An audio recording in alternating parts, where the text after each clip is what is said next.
তো আর আমার মনে হয় না যে এটা দলীয় কথাটার মধ্যে হলো যে একটা গোষ্ঠী যদি সরকার কুক্ষিগত করে রেখে দেয় তাইলে দলীয় হবে, আর যদি সেটা না থাকে তাইলে এর আগেও তো হয় না এইরকম। মানে এই যে এত বছর বাংলাদেশ চলতেছে, বাংলাদেশ হওয়ার পরে দলীয়করণ এর আগে এরকম করা হয় নাই, এইটাই প্রথম করা হয়েছে, এর আগে করা হয় নাই। আমিও যতদিন চাকরিতে ছিলাম আমরা তো কোনো দলের সঙ্গে কাজ করি নাই।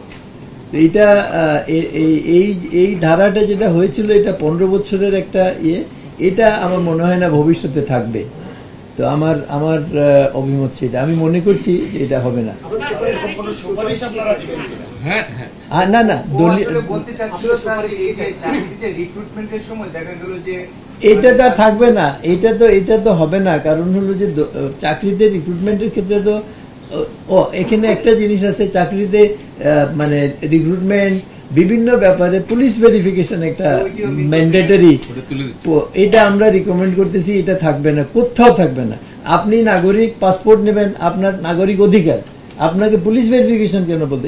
ইংল্যান্ডে পাসপোর্টের জন্য অ্যাপ্লাই করলে পোস্ট অফিসে পাসপোর্ট চলে আসে। Why I am a citizen.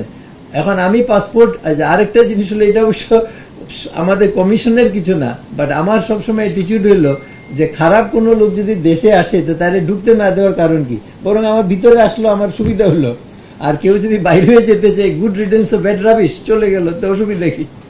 এই যে আমরা যে এয়ারপোর্টে যেগুলো করা হয়, এগুলো আমি মনে করি এটা total wastage of time and unnecessary. একটা খারাপ লোক যদি ঢুকে আসে খুব ভালো, এখন তার বিরুদ্ধে আমার কোনো অ্যাকশন নিতে হলে নিতে পারবো, আর সে যদি চলে যায় তো গুড রিটেন্স অফ ব্যাড রাবিশ, আমার অসুবিধা কি? কিন্তু এইটা না করে এই পুলিশ ভেরিফিকেশন, এটা সেটা, এয়ারপোর্টে আটকাই দেওয়া, ফ্লাইটে উঠতে দেওয়া না দেওয়া, কে করে এটা? এই যে অদৃশ্য শক্তি, এগুলা আমরা মনে করি, আমার পার্সোনাল ভিউগুলা, যে I feel that this should not be there. Why should anyone, it is a citizen's right to get a passport. প্রত্যেক সিটিজেনের, নাগরিকের অধিকার আছে পাসপোর্ট পাওয়ার। তো এইটা তো আবার হোম মিনিস্ট্রির ব্যাপারে আলাদা একটা কমিশন হয়েছে, ওনারা কি বলেছেন জানি না, কিন্তু আমাদের ভিউ হলো এটা, আমার পার্সোনাল ভিউ এটা।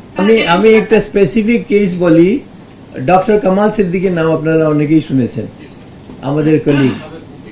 তো ডক্টর কামাল সিদ্দিকী কনভোকেশন, ঢাকা ইউনিভার্সিটির কনভোকেশন বানচাল হয়েছিল, সেখানে মোনেম খানকে জুতা ছুঁড়ে মেরেছিল, ইট ওয়াজ রেকর্ডেড। তো সে যখন পরীক্ষা দিয়ে সিভিল সার্ভিস পেল, তখন সবাই মিলে বলেছে যে আমাদের ইস্ট পাকিস্তানে এটা কোটা চলে যাবে যদি ওকে না নেওয়া হয়। সেই মোনেম খানই কিন্তু তাকে পুলিশ ক্লিয়ারেন্স দিয়েছিলেন যাওয়ার জন্য, টু জয়েন দি সার্ভিস।